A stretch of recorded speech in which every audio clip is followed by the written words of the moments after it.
Evening to all of you who have joined this Taxmann live webinar.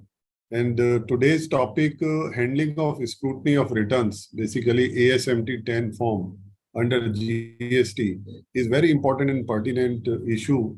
And nowadays, many notices from the department are coming, and we are supposed to reply those notices.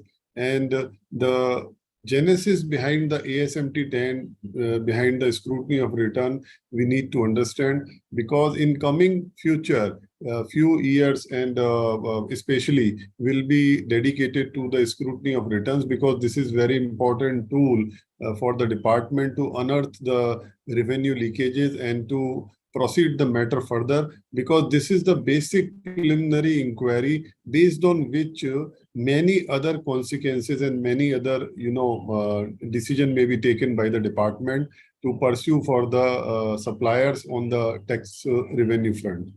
So friends, really nowadays this topic has become very important, and let us understand first what types of notices the department is sending. Just for the glimpse of the notices, one is the notice under section 46, that is to the return defaulter, and return defaulter gets the notice from the portal, and it is generally automated by the GST and portal, GSTR 3A, for filing the return. And this notice is important so far as before making the best judgment assessment, this notice is very important. And second notice generally we are facing with the REG 17. This is the notice for cancellation of registration. And in many cases, these notices are coming wherever the survey, physical verification of the premises are being done. There was a drive by the department for physical verification of the premises to unearth the fake firms or the shell companies. And this notice is very, particularly in those cases and where the return defaulters are there, these notices is being used. Another notice which we are discussing here today is the scrutiny of returns. I will let you know the genesis behind this whole exercise, and we will discuss that how the department is taking this scrutiny of returns. Then under section 70, the GST officers has got power to issue the summons. Summons are basically issued to make sure the personal attendance of the person from where the inquiry is initiated, and if they want to record a statement or if they want certain documents or compliances, the summons are being issued. And that is the proceedings under the CPC and CRPC. And in many cases, these summons are issued where the fake invoice matter or other evasion related matters are concerned. Then we have detention of goods in transit. Basically, that is under section 129, the proper officer have power to detain the goods or to detain the vehicle where the movement of goods is not supported by the required documents like invoices and e-way bill. So that is another type of notices. And then we have the very, common procedure under the GST, and it was under the service tax and excise also, the procedure for adjudication, that is the show cause notices. And under GST, the show cause notices are being issued under section 73 or section 74. It depends whether is there any fraud involved or the suppression of the facts with the intent to evade the payment of tax, or willful misstatement is there, then the section 74 notices are coming. And in all other cases where the mismatch or reconciliation issues are there, the department is issuing section 73 notices. And limitation period for issuing the section 73 notices for the financial year 2017, 18 and 18-19 has already been extended, and this has been done by the department to make the reconciliation of the mainly the ITC which has been claimed in the initial years of the implementation of the GST. So this is just a glimpse of the major important notices which we are facing to the scrutiny assessment process. Now, first of all, there are two words embedded in this. First is the scrutiny and second is the assessment. The point is that whether it is really an assessment process, the question comes. Under GST, if you see, the assessment is the self-assessment concept is there. And the supplier himself is supposed to assess the tax liability under section 59, and based on the tax liability, the supposed to assess the input tax credit under section 41, and based on the input tax credit, he is supposed to declare the input tax credit in the GSTR 3B return. So this is the main concept under the GST, that assessment is self-assessment. Then what is the reason for this scrutiny of return or the scrutiny assessment process? Basically, this is the scrutiny of return based on the information provided by the supplier itself. The prima facie, whatever the information has been provided by the supplier by way of filing various returns, and the major return being the GSTR 3B monthly or quarterly, and the GSTR 9(9)C, which is the annual return. And based on the data provided by the supplier, the department will do the scrutiny of those returns and the data. And if any discrepancy is found by the officer, then it will be reported. So this, basically the concept is prima facie based on the information available with the department. In the income tax also, we have the prima facie scrutiny under section 143(1), where based on the return filed by the SSE, the department is taking the prima facie adjustments or prima facie scrutiny of the return. So we should not confuse it with the assessment technically. It's not the assessment by the proper officer. It is the checking of the assessment, self-assessment done by the supplier by way of the filing of the returns, and so on. Now, let's see what is the process of issuing the ASMT-10 notice, which is basically the scrutiny of returns.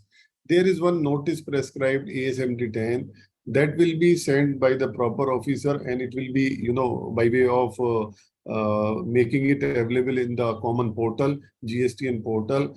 And on the GSTN portal, the supplier is supposed to make the accept and pay the tax or interest if it has been mentioned in the notice. And if he is not making the payment of the tax or interest, if that is mentioned, it is not necessary that the tax amount will be mentioned in the ASMT-10, but the supplier has choice to furnish the explanation that is in ASMT-11 in time given to the supplier for furnishing the reply. The maximum time, 30 days, is allowed to furnish the reply to the supplier for the discrepancies notice in the ASMT-10. And after submitting the reply, the proper officer has choice to accept the explanation which has been submitted by the supplier. If the proper officer accepted the explanation, and then the ASMT-12 will be issued. And there is no time limit per se, but as per the circular, the 30 days time has been provided to the proper officer for accepting the ASMT-11 explanation. And if ASMT-11 explanation is not accepted, the proper officer may proceed further, and 15 days or 30 days as the case may be, depending on the type of case, the further action will be provided by the proper officer. What will be the further action, we will understand, and we will see how what are the powers given to the proper officer for taking the matter further. Now, if you see the provision, the law behind this scrutiny of return, that is section 61 of the CGST Act, perimetria with the state GST Act. And there are three subsections.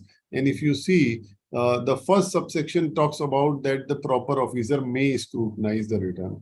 So this basically, we will see it further also. The scrutiny is being made based on the inputs data provided by the portal, artificial intelligence. There is a authority, DGARM, where the analytics and data is being provided to the officer. And based on the data provided by the DGARM, the cases are taken up for the scrutiny, and returns are scrutinized. But very important factor is that they will inform him the discrepancies notice, if any.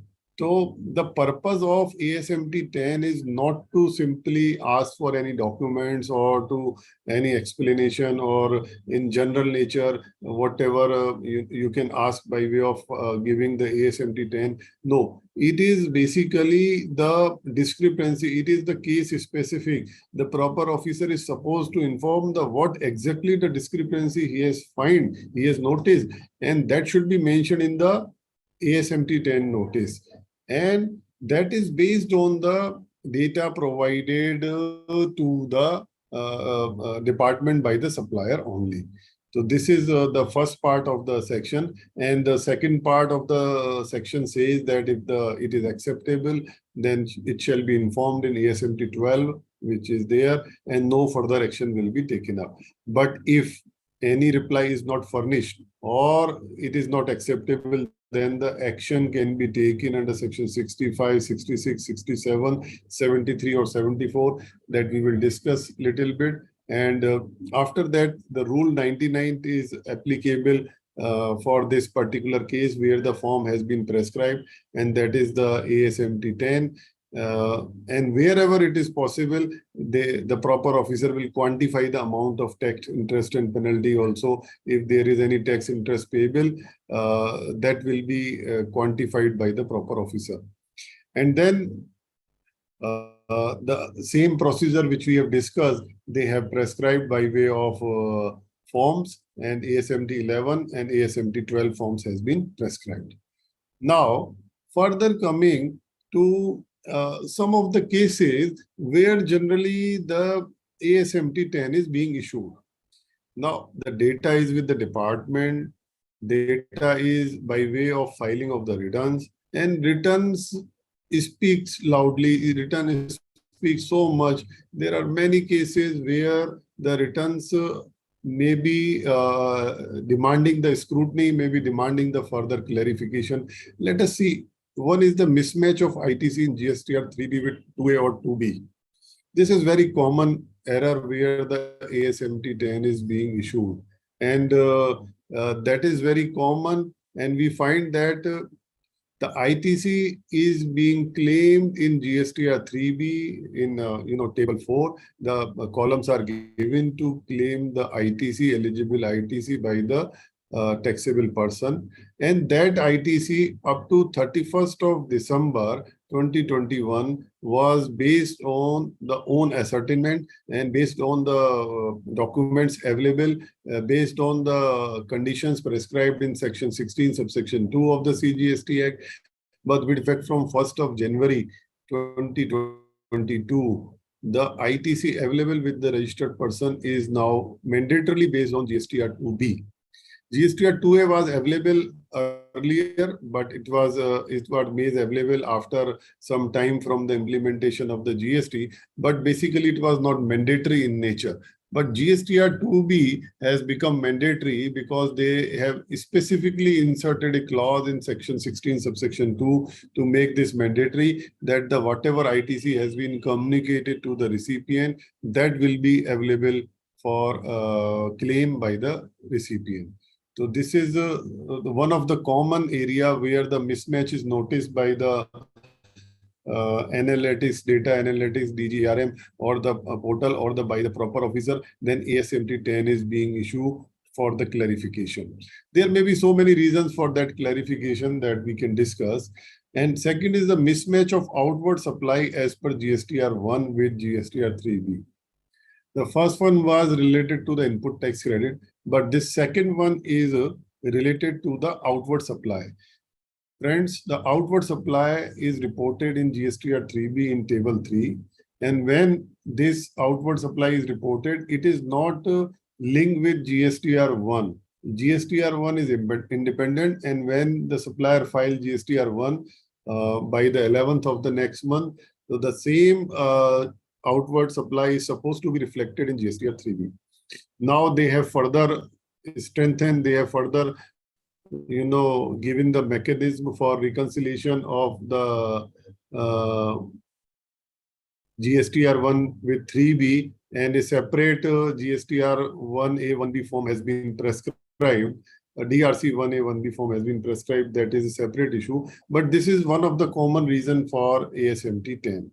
Then there is a availing of ITC on block credit item. So if you see, when there is a ITC which HSN itself says that suppose the purchase of motor vehicle is there, and prima facie it seems that this ITC will not be available to the recipient based on the profile of the recipient available with the GST portal, then the ASMT-10 can be issued that you have claimed the ITC based on GSTR 2B, where one of the item is the motor vehicle. So why this ITC should not be disallowed, or why this ITC has been claimed? So that explanation can be asked for the against the block credit also. And the block credits are mentioned in section 17 subsection 5 of the CGST Act. There are certain items which are blocked for availing the credit by the department, CGST Act. There may be the cases, those items are in the course or furtherance of business. That is not the issue. There may be the expenses on food, there may be the rent a cab, there may be the motor vehicle that is exclusively for the purpose of business, but that has been specifically blocked, even if it is available under section 16.1 or section read with 16.2.3, but that ITC will not be available if it has been explicitly or it has been specifically blocked under section 17 subsection 5 of the CGST. So that is very important. We need to check out that whether the ITC has been claimed in consonance with the provisions of the block credit. Then difference of liability as per e-way bill and as per GSTR 3B.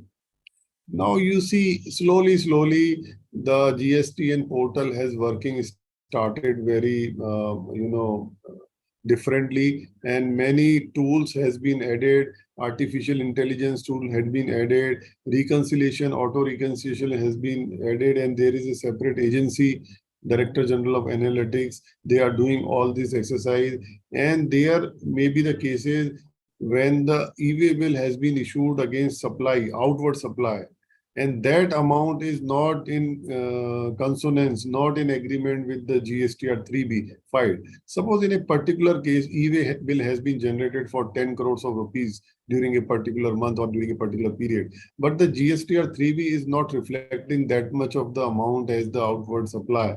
So it may be a case where the explanation can be sought from the registered person about the reconciliation with the e-way bill and the payment of taxes. Then reversal of ITC due to fake invoices. There are a lot of inputs available with the department where the registration of the suppliers has been cancelled, and many cases it has been cancelled with the retrospective effect, with the back date. And in those cases where the department has found that the particular firms are only issuing the invoices without actual supply of goods or services, the recipient can be served with the notice of ASMT-10 that this amount is, why should they pay this amount, and reconciliation and explanation can be sought from the registered person. So that is also the tool being used in ASMT-10. And then where the returns are reflecting heavy amount of exempted supply. There may be cases where the GSTR 3B is filed declaring the turnover in the exempt supply column, and GSTR 1 has been filed accordingly. And in many cases, the profile of the supplier is not matching with the exempted supplies. And there may be a requirement to clarification by the department that why these heavy amount has been shown as the exempt supply. So in these cases also the notice can come under ASMT-10. Now friends, if you see what the procedure will be followed by the department, it is important that read with section 61 and rule 99, the proper officer may scrutinize the return and the related particular furnished by him. And how he will scrutinize? He will scrutinize to verify the correctness of the return filed and inform him the discrepancy. And accordingly, ASMT-10 shall be issued, and time will be given not exceeding 30 days to reply by the supplier where the ASMT-10 has been issued. Now, one of the important issue is whether it is mandatory that the department should quantify the amount of tax or interest. So it is not mandatory. The section itself says, the rule itself says, wherever possible, the quantifying the amount of tax and interest will be there, and such discrepancy will be noticed in ASMT-10. But if there is a discrepancy which has been noticed, but it may not be quantified, so that is also possible. So it is depends on the facts of the each case. Then acceptance by the registered person. You know, handling of this ASMT-10 is very important. If you handle the ASMT-10 properly, it will be nip in the bud itself, because otherwise the matter may aggravate. And this is, you know, the starting point, triggering point. Many cases we have seen that it has started from ASMT-10, but it has gone till attachment of the bank account. It has gone till provisional, you know, demand. It has gone for recovery proceeding. It has gone further for search and seizure. This, you know, ASMT-10 is very important to reply, and every supplier must reply wherever the notice has been issued. And generally the notice is issued through GST and portal, and the email and mobile number should be kept updated so that you get the information about the issuance of ASMT-10 or any other notices under the GST and portal through mail or SMS. And log into the GST and portal, you have a, you know, icon where the notices are being reflected. So that is very important. And if the amount of tax is accepted by the registered person, then he can deposit the amount and the matter will be closed there. And if it is acceptable to the department, ASMT-12 will be issued. But if the registered person or the supplier is not accepting the amount mentioned or the discrepancy mentioned, he will furnish the reply, detailed reply in the ASMT-11. Like we had an example of mismatch in the ITC. If there is a mismatch that GSTR 3B is reflecting higher amount than the GSTR 2A or 2B, there could be a reason that in earlier period you have claimed the less amount, because the section 16 subsection 4 of the CGST Act gives the facility to claim the input tax credit beyond the end of the financial year related to which the invoice has been issued. So in many cases, it could be the case where the amount claimed was related to previous year, but it has been claimed in this year, and this year it is not reflecting in 2A or 2B, the amount may be having the mismatch. So these explanation, these reconciliation could be filed along with the GSTR 11, and that can be the, you know, end of the proceeding if the proper officer has accepted the explanation and ASMT-12 has been issued. Now, it is if no explanation is furnished in the time allowed, and if no explanation is furnished, then the department take further action.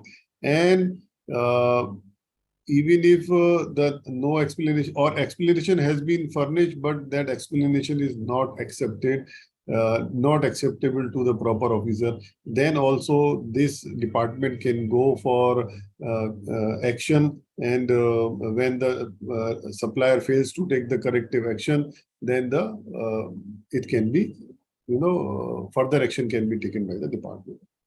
Now, coming to some of the important judicial pronouncement recently which we have. that highlight the importance of the scrutiny of return proceedings. The matter went in the Kerala High Court in case of Marvel Associate. Recently, it is dated 10th of July 2023.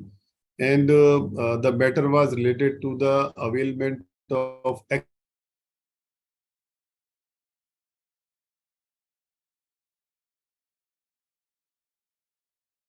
excess input tax credit compared to the of delay in filing the appeal. But what the observation Honorable High Court has made that there is a willful negligence on the part of the petitioner because it has failed to submit the ASMT-10 form on time. Basically, it's ASMT-11. Avail the benefit getting the alleged error rectified under Section 39(9) and has not challenged the impugned order in appeal. You know, if you are not filing the reply, you are not taking the GST ASMT-10 seriously, there could be cases where the huge demand can be raised afterwards. And in this particular case, the relaxation was not given and the writ was rejected. So the ASMT-10 is important to reply. Now the question comes, what action the department or the proper officer can take? Although we have discussed, but one by one we see there is a section 65 that is the audit by the department. The department has a mechanism, the central tax department has, their own commissionerate, their own separate wing for conducting the audit under the GST under Section 65. And there is a one form ADT-01 which is issued. The 3 months time is initially given, then further 3 months time can be given extended by the commissioner, and the audit will be conducted. This is the case. There are both types of audit can be there. It can be the desk audit, meaning thereby the calling the supplier in the office of the GST department for clarification and showing the document, or it could be on the premises of the supplier. So generally, after the implementation of the GST, in many cases, desk audit is being followed, and they are avoiding the audit at the premises of the supplier, which was in excise regime, it was being done by the excise department at the premises only. So this is the case where the audit can be ordered if the proper explanation or reply has not been submitted. And department has yet to know the working, where the working is required, and they are not able to issue the show cause notice, because while issuing the show cause notice, the working, the quantification of tax and amount is mandatorily required in the show cause notice. Then they will do the audit first to work out the amount of tax, interest, or any other amount payable, and then they can issue the show cause notice. Then second action is the special audit under Section 66. This special audit is not by the departmental officer. This audit is by the chartered accountants or cost accountant, and there is an empanelment of the firms with the commissionerate and the department. If thinks that in the interest of the revenue, there is the complexity of the accounts, that it is not possible to do the audit under Section 65. So they can take the help of the experts, and they can allot the special audit to the firm of cost accountants or chartered accountant under Section 66. And based on the observations of the audit under Section 66 and 67, further action can be taken by the department. Then one of the recourse is inspection or search under Section 67. This is also very coercive action by the department. But in many cases, if the suppose the difference amount is used, the ITC has been claimed for a huge amount, but which is not supported by the amount in GST or 2A or 2B, and which is the amount is very huge and no reply has been submitted, then the department can initiate the search proceedings, and there can be a search or inspection at the premises of the supplier or the recipient where the discrepancy has been found, and it may lead to the further litigation and impound of the books of accounts, laptop, computer, and further so on.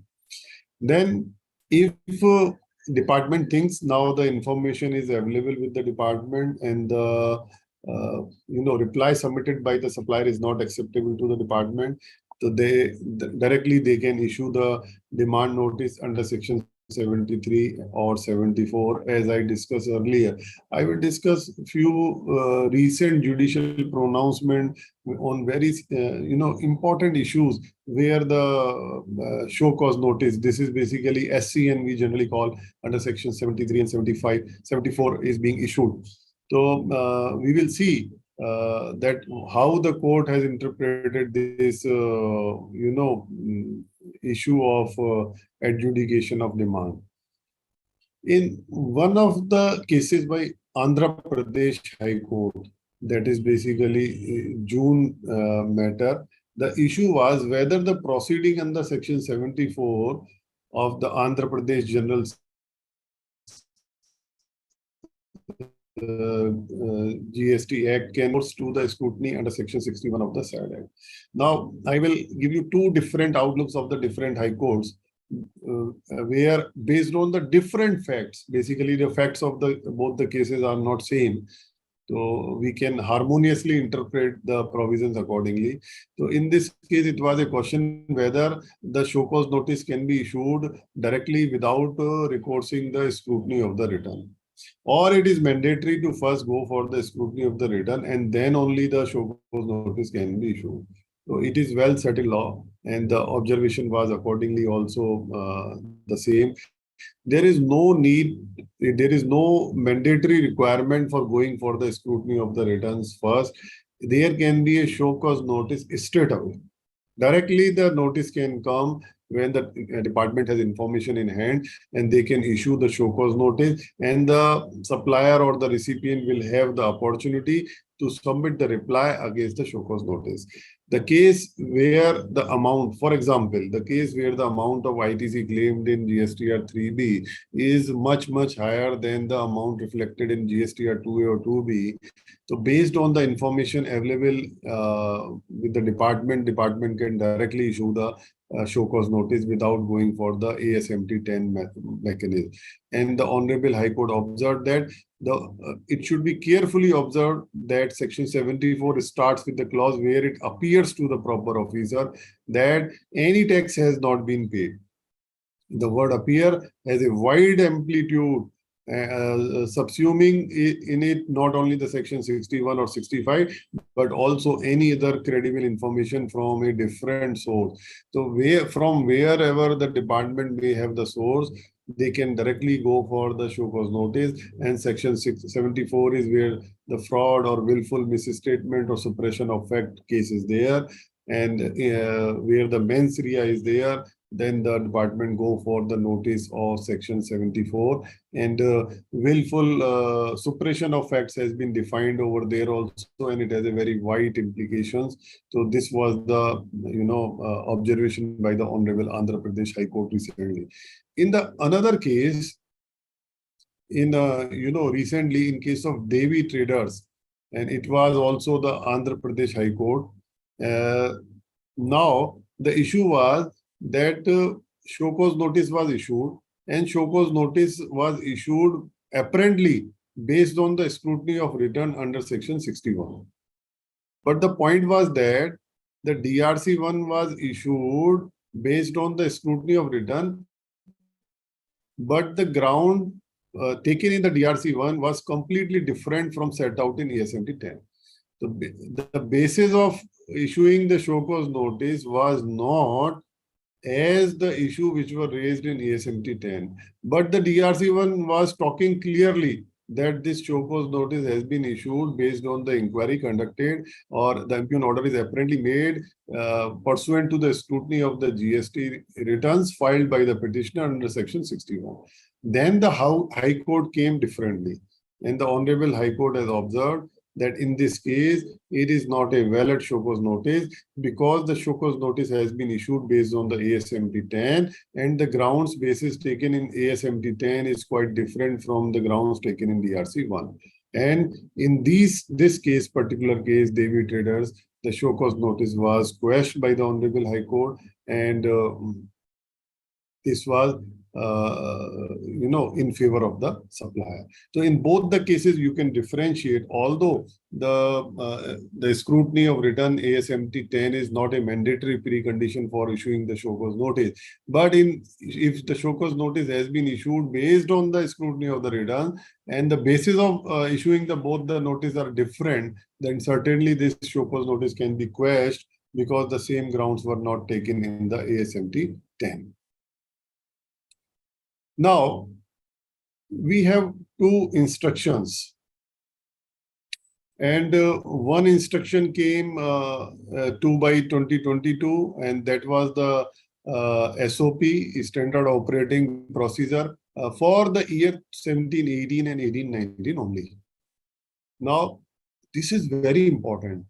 If we want to reply on the show cause notice, this ASMT-10, we should read these instructions. Although these instructions are issued by the CBIC and mainly applicable for the central tax formations, but state tax officer, if there is no separate SOP issued by the state tax department, are bound to follow these instructions because they are having the dual jurisdiction. They are having the central tax jurisdiction also. They are having the state tax jurisdiction also. But for the purpose of administration, they have been assigned a task for a particular supplier. And then we had the recently on 26th of May 2023, basically, the SOP for the year 2019-20.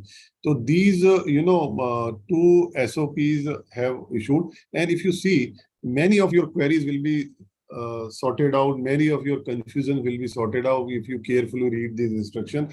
Important points, triggers I have, taken from this SOPs, and I will discuss here. Now, basically, as I have already, discussed with you, that this is the portal, this is the AI, this is the automated system, this is the tools and the softwares which has been put in by the department with the huge amount of investment. And the DGARM is a separate body, Director General of Analytics and Risk Management. These are identifying the cases based on the risk parameters identified by them. And they generally give the data to the proper officer, or based on the data given by the DGARM, the ASMT-10 notices are being issued. And they share the data with the state tax authorities also, but that is only, optional for them to issue the notices based on the data. But for central tax formations, the data shared by the DGARM will be mandatory for the proper officer to take the further action based on the data. Secondly, DGARM will select the GST and registered with the central tax authorities whose returns to be scrutinized for a financial year based on the identified. Now, this ASMT-10, sometime question comes whether there are 12 GST or 3B returns, monthly returns. Can there be 10 separate ASMT-10? Can there be separate ASMT-10 for, GST or 9? Can there be separate ASMT-10 for GST or 1 or other information available with the department? So now they have clarified that they will issue only one ASMT-10 for the one whole financial year. All the returns of a particular financial year will be scrutinized only once, ASMT-10.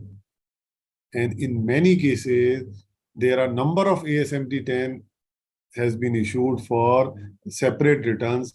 And in a state tax department, you will find even we have seen the separate ASMT-10 has been issued for the same tax period. For the same month, there are 2 or 3 ASMT-10 has been issued. So this should be followed, harmoniously by both the departments, that there should be only one ASMT-10 for the one financial, pertaining to one financial year. Then, whatever information is available with the department, many state tax departments are asking information by way of issuing the ASMT-10. That is not the mandate of the Act. That is not the mandate of the section, and that has been clarified in the instructions also, that they will be relying on the information available with them on record. And what are those information? Those informations are available by way of e-waybill portal. Those informations are available by way of GSTR 3B, GSTR 1, and many more, GSTR 2A, 2B. So based on e-invoicing, based on those information, they will use it and issue the ASMT-10. It is not a mechanism or method of making the annual assessment feature that you are hereby called on this particular date, on this particular time. You come prepared with the records and your assessment is going to be made. The concept in GST is the self-assessment, and that should not be hindered. As far as possible, there should be a minimum interference between the proper officer and registered person. And before ASMT-10, normally they will not ask for any documents or record from the registered person, even before asking, before issuing the ASMT-10. And ASMT-10 will be issued based on the details available and with the minimum interference between the proper officer. And if you see, many cases, the notice says you are required to appear before the proper officer on this date and this time. No, this is not the intention. You are supposed to upload your reply in ASMT-11 online on the GSTN portal. And based on the explanation submitted by you, the proper officer is supposed to take the decision whether they are going to issue the ASMT-12 or whether they are going to proceed the matter further. So this instruction should be taken care of. Now, in many cases, when the GSTR 9 is filed or wherever the reconciliation statement is filed, the tax is voluntarily being paid by the supplier in DRC 3. And that is not taken into consideration while issuing the ASMT 10. Now, suppose there is a variation in output tax declared in 1 and 3B, but the same has been rectified in GSTR 9, and there is a excess tax payable as per GSTR 9, and same has been paid in DRC 3. So that should also be taken care of while communicating the discrepancy in ASMT 10. So that is not that you ignore the DRC 3 and just issue the ASMT 10. Further, this should be issued online in the ACS GST application and shall be communicated by the system to the registered person on the common portal. So it should be a online process and no need for sending the manual communication of ASMT 10. It will be intimated through email or SMS, available data of with the GSTN portal, and it will be made available on the GSTN portal. And while issuing such notice, the proper officer, as far as possible, quantify the amount. That is also required, that wherever it is possible, the officer will quantify the amount, that this amount you are required to pay, and the reason is this. Based on that, ASMT-11 explanation can be furnished. And I initially told you that it is not a case of ASMT-10 is not a general notice. When you ask, please submit trading account, audited balance sheet, or profit and loss account, your purchase invoice, your sale invoice, your stock register, your quantity-wise detail. No, this is not made for the general, nature inquiry or vague inquiry. It is made for specific discrepancy only. And they have to mention in the notice that what exactly the discrepancy has been noticed by the department. And the proper officer shall mention the parameter-wise details of the discrepancy notice and shall also upload the worksheet and supporting document annexures, if any. What they want, that when you are communicating with the supplier, whatever working department has made, and you know the GSTN portal is giving working, and there is a monthly working available tax-wise CGST, SGST, and IGST with difference of reconciliation of 2A, 2B with 3B, reconciliation of GSTR 1 with 3B, and those informations are readily available with the department. So those should form part of the ASMT-10. It should be attached and closed with the ASMT-10 so that the supplier or the recipient or the registered person to whom the ASMT-10 has been issued can properly answer that why this discrepancy has been noticed by the department. And they want it to be an online faceless process where no interaction between the department and the supplier is there physically. And scrutiny of return to be conducted in time-bound manner, and it should be taken to the logical conclusion and too expeditiously. Now, the SOP says that generally the 30 days time will be given to the supplier to submit the response explanation. And after that, the 30 days time has been given to the proper officer to take the necessary action. Either he will issue ASMT-12, and it is also required. In many cases, we find that the reply explanation has been submitted in ASMT-11, but department has not taken any action, meaning thereby neither the ASMT-12 has been issued, nor any show cause notice or any other action has been taken by the department. So this is not warranted by the SOP issued by the CBSE. They want the officer to be the time-bound, take the action time-bound manner. Either they issue the ASMT-12. ASMT-12 should also be issued, and I think wherever the ASMT-11 has been issued and 30 days has passed, we should reply to the proper officer. We should contact the proper officer by way of submission of a letter that the ASMT-12 has not been issued and it should be issued as per the SOP given by the CBSE. Now, little bit, I'm going to discuss about the mismatch of the ITC. No, what is the mismatch? This only in 5 minutes I will take, because this is one of the most important reason for issuing the ASMT-10, the scrutiny of the returns.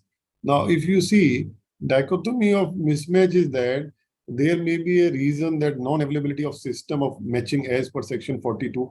Earlier, the section 42, 42, 3 were there, that you will you will match the output tax, you will match the input tax.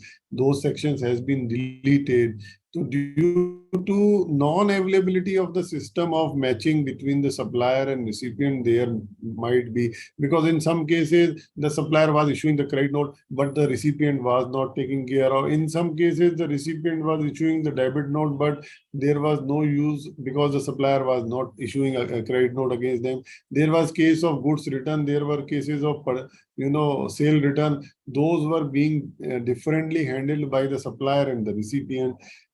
The system was not in place, and that resulted in huge amount of mismatches, and that was the reason for issuing the scrutiny of return. And genuine mistakes were there in claiming the ITC.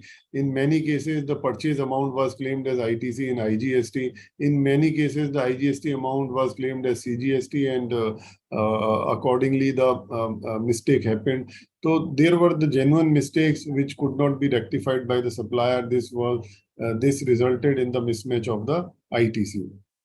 Wrong columns filled in GSTR3. We suppose the input has been claimed for import of goods IGST paid in custom, but it has been claimed as normal other purchases. Then it resulted into the mismatch in GSTR2A 2B with the 3B, because that ITC was not reflecting in GST 2A. Nowadays also the proper data from custom department is not coming in many cases, and it is resulting in mismatch. So those cases are inviting the scrutiny of return. The wrong place of supply reported in invoice or GSTR1. There was many cases the people were not able to understand what is the place of supply exactly in these cases, and they were mentioning the wrong place of supply, and it was resulted in mismatch of the ITC because recipient was claiming the credit, but that credit was not reflected in his state because the place of supply was somewhere else from the state of his registration. So those could be the reasons. RC of the recipient cancelled and restored later. This was also reason that first the RC of the recipient was cancelled, he was not able to take the credit. And when it restored later, the mismatch arose. And B2B supply reported as B2C supply in GSTR1. This was the common mistake initially when there was, many cases, the B2B supply was reported as B2C. They thought we will be able to correct it in later period, but the correction method was typical and it was restricted to the particular amount of tax involved. Then RC of supplier cancelled retrospectively. This matter is coming very commonly. When the supplier RC is cancelled retrospectively, it is making a mismatch in the ITC. Although when the recipient purchased the goods or services, at that time the RC was active. But later on, the RC was cancelled and it was cancelled retrospectively, creating a mismatch in the ITC. So that needs to be handled very cautiously, and these issues are very important.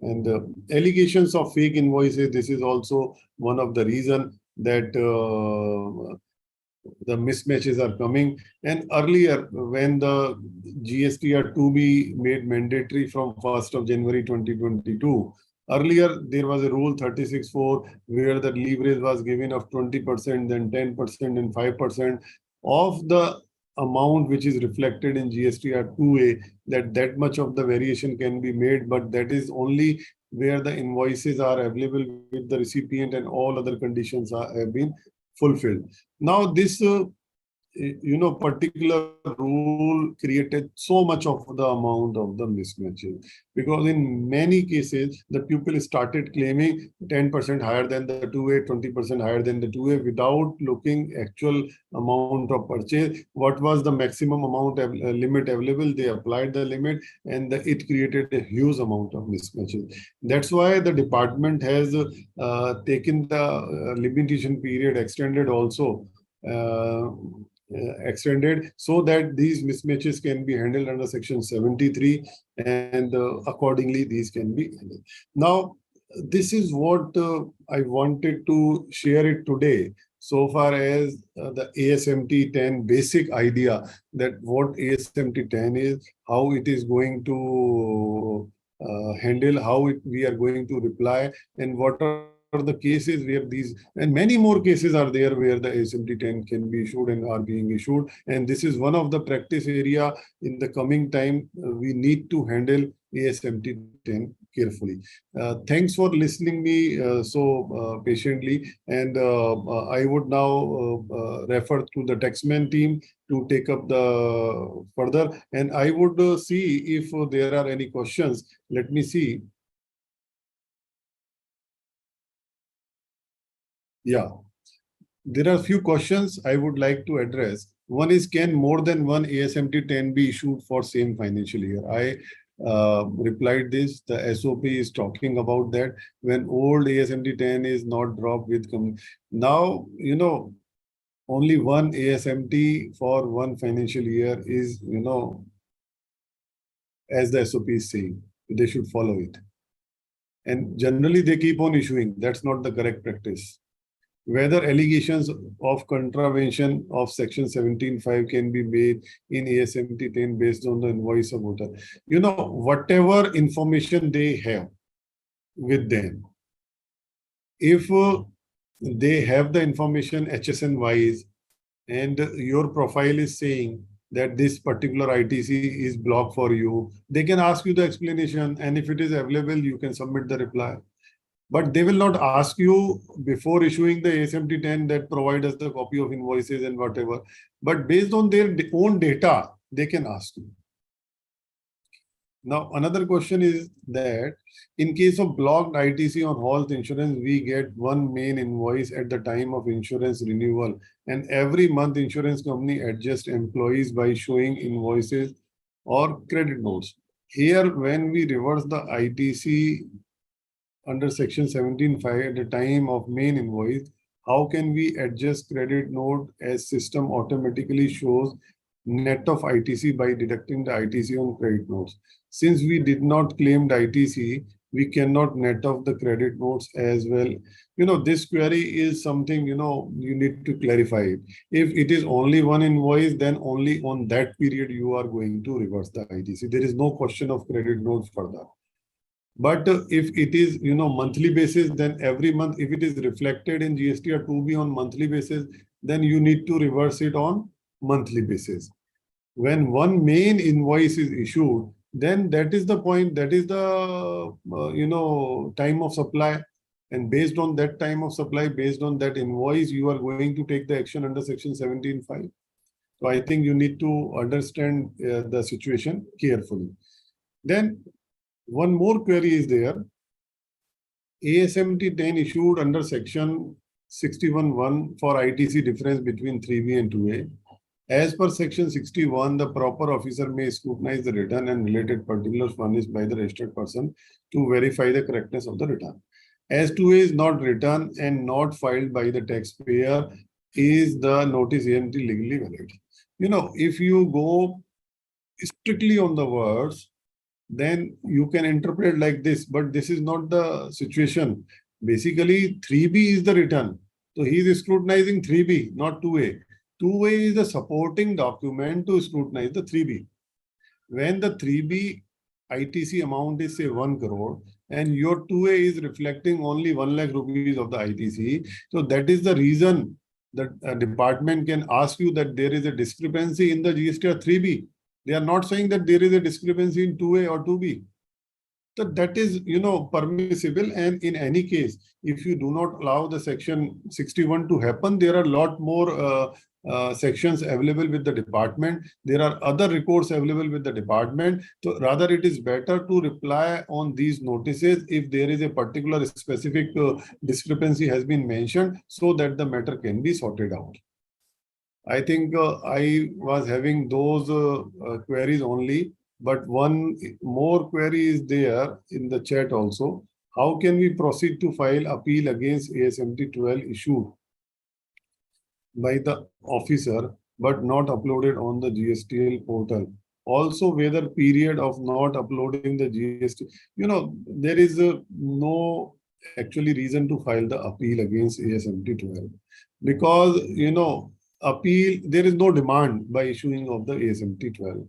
Even if your explanation has not been accepted by the department, there cannot be a demand by issuing the ASMT-12 or under section 61. They have to follow further action. This is basically they have accepted your ASMT-12 is when the explanation has been accepted. So there is no reason when your explanation has been accepted to file appeal against the ASMT-12. Appeal will be when the adjudication order DRC 7 has been issued or any other decision for attachment or recovery has been initiated, then there is a cause for filing the appeal.